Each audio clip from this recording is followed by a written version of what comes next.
Ich begrüße Professor Werner Patzelt, Politikwissenschaftler. Schönen guten Tag, Herr Patzelt. Einen schönen guten Tag.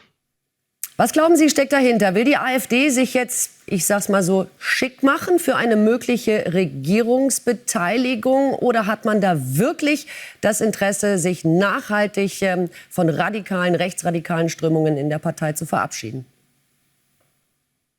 Die AfD begreift, dass ihre bisherige Strategie nicht zum Erfolg führt, nämlich alles, was sich sozusagen rechts im politischen Spektrum aufhält, an sich zu binden und die Begleitschäden von Rechtsradikalen für die Partei zu ignorieren. Denn spätestens in Thüringen hat sich gezeigt, dass die AfD durchaus die stärkste Partei werden kann und dennoch von politischen Gestaltungsmöglichkeiten weit entfernt ist.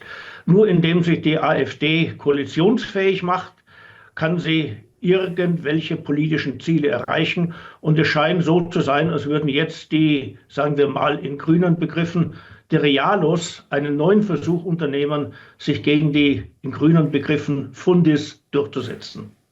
Müsste man sich dann aber nicht auch von Mitgliedern wie Höcke verabschieden, anstatt nur von der Jugendorganisation? Ist ja nicht wirklich glaubhaft, dass man da eine Wende vollziehen will, wenn man dann doch an solchen Spitzenkandidaten festhält. Naja, eine Trennung von Parteimitgliedern ist immer schwer. Die SPD hat viele Jahre gebraucht, um sich von Thilo Sarrazin zu trennen. Und die AfD hat sich mit großen Begleitschäden von Kalbitz in Brandenburg getrennt. Es ist, das was man jetzt in Bezug auf die junge Alternative sieht, ja ein Teil eines ganzen Pakets, das die AfD verspricht, auf den Weg zu bringen.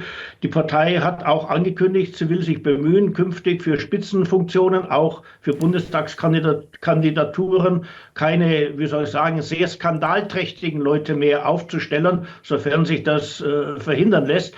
Also man wird sehen, was daraus wird. Bislang haben die Realos noch jeden Kampf in der AfD verloren. Schauen wir mal, ob jetzt die mögliche oder die erhoffte Nähe zur Macht etwas daran ändert. Jetzt will man die neue Jugendorganisation ja nach dem Vorbild der Jusos gründen. Warum? Was heißt das genau? Der zentrale Vorteil besteht darin, dass wenn Mitglieder der Jugendorganisation zugleich Mitglieder der Partei sind, kann man als Partei Parteiordnungsmaßnahmen verhängen, was man bei einem unabhängigen Jugendverband nicht kann. Im Übrigen lohnt es schon, sich klarzumachen, dass wir hier nicht einen einzigartigen Vorgang sehen. Die FDP musste sich in den 70er Jahren von ihrem Jugendverband, den Jugenddemokraten, trennen.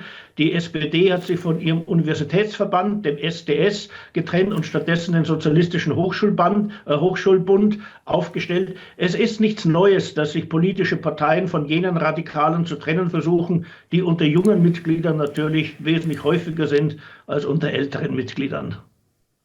Sagt Professor Patzelt. Dankeschön für Ihre Einschätzung. Gern geschehen.